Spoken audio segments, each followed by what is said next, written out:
Liyayikhetha igumgedlela inkosi enkulu uphombela esipilini ngasamampondo baba mkhulunkulu omkhulu phakade ami.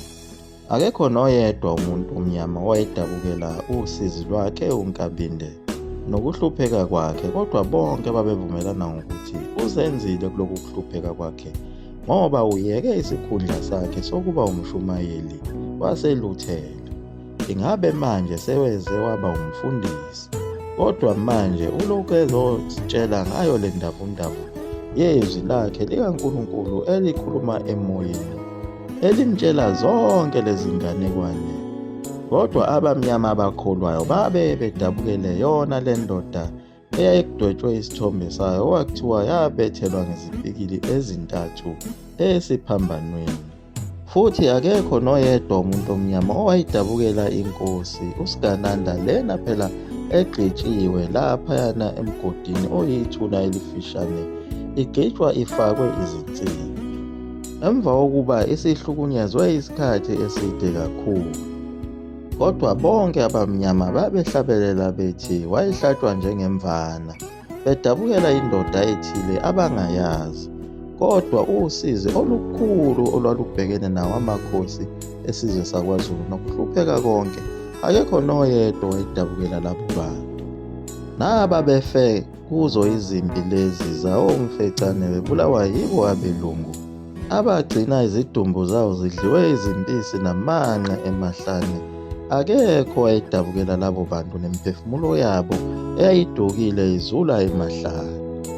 Naye uNkabinde wayembethe lona lolu usizi etitinywa kanzima kakhulu kuleli ijele laseMaritzburg. Baze bamlanda kulo ijele leli uNkabinde, sebemnyisa khona phela enkantolo etitinywe kanzima. Wafike wathiwa akachaze lapha enkantolo ukuthi usho ukuthini uma ethi umbuso wamaNgisi uyophela. Nayo phela imantshi yayifuna ukuzizwela ngezayo izindlela. Phela amanye amaNgisi ayeseshilo ukuthi vele lona uyahlanya. Nayo imantshi yafike yasho njalo yathi wena mnumzane uyahlanya ikhanda. Kodwa uNkabinde wabuyisela lawo magama kuyo imantshi yathi uwe ohlanyayo. Mina ngithunywe uJehova uNkulunkulu kuba ngihambise umyalezo wakhe. Imantshi yathukuthela kakhulu izwa lamazwi, yathethisa amaphoyisa ukuthi nizongisasazela ngalolu hlanya. Luthatheni lolu hlanya niluphuthumise khona esibhedlela kuyo udokotela wengqondo. Nebala bamphuthumisa khona esibhedlela, wafike wamhlola udokotela wengqondo, watholakala ukuthi uphile saka uNkabinde lona. Bathi bethola lokho esibhedlela base beyamdedela. Phela inkantolo ithi akathunyelwe lapha esibhedlela, izitshela ukuthi uzofike abanjwe khona ahlale isikhathi eside, athunyelwe esibhedlela sezinhlanga.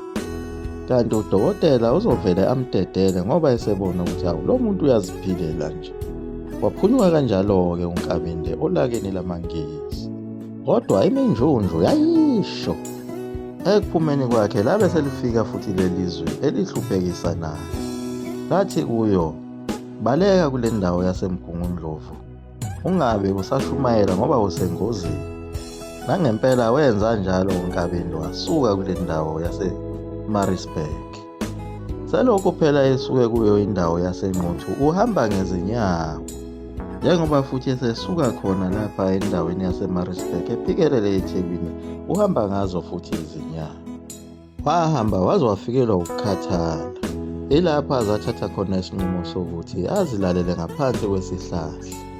Wathi esalele lapho wabona isibonakaliso sendoda ende eyayinonyawo olwalunyathele phakathi olwandle olunye lunyathele emhlabathini, eyayiphethe indwangu emhlophe eyayigoqiwe.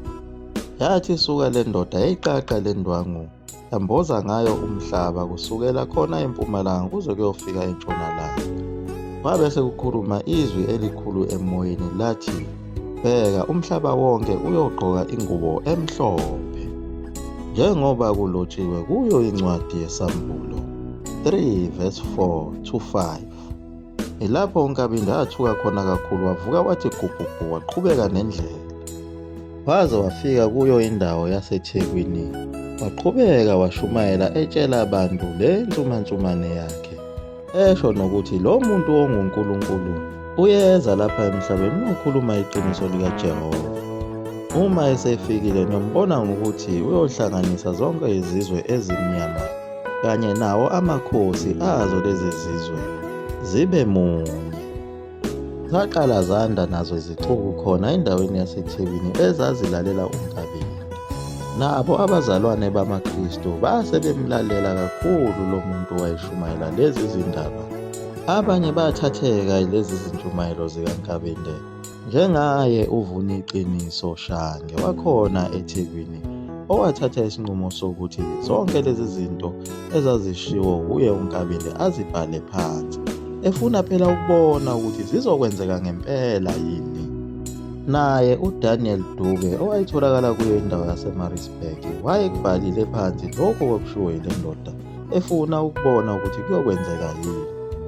Kanye naye uMasijula Shange wayekhona lapho elalele ukukhuluma kwale ndoda yakwaNkabinde, eyaze yaqinisa ngokuthi uma esezofika lo muntu ilapho mina engiyobe sengihamba khona emhlabeni. Washumayela isikhashana uNkabinde endaweni yaseThekwini, bathi abantu besathathwe kakhulu uthando lukaNkabinde, sebethi simtholile umfundisi wethu oshumayela intshumayelo emnandi. Wabe seyanyamalala kuyo indawo yaseThekwini eyoshumayela kwezinye izindawo. Wagudla njalo esuka eThekwini elibhekise ngakhona ezweni lasenyakatho. Phela wayehlala shumayele uNkulunkulu aphinda ambizele kuyo leya ntaba eyesabekayo yasobonjeni, lena abelungu abaze bayiqamba bathi iGhost Mountain, bechaza khona phela ukuthi akuzipoki ukufa kuleya ntaba wakuhlala khona yena uNkabinde eyoxhumana naye lo nkulunkulu wakhe.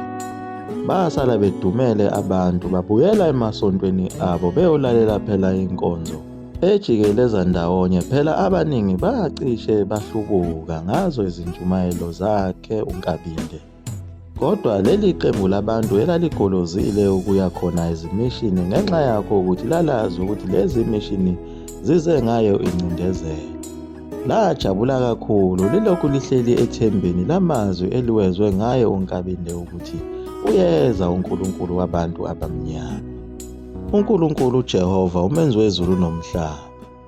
Phela abantu ngalesi sikhathi babebone kahle ukuthi inkolo efike nemishini iyona phela ebagqilazile, njengoba abefundisi abamhlophe ababesontisa kuzo izimishini kwakuyiwo amasosha lawa phela ayibulala bona abantu, kanye nabo abantu abamnyama abasebeguquliwe nabo baba ngabefundisi ababephuma ngaso sonke isikhathi beyobulala bona abantu abamnyama kudliwe umhlaba wabo.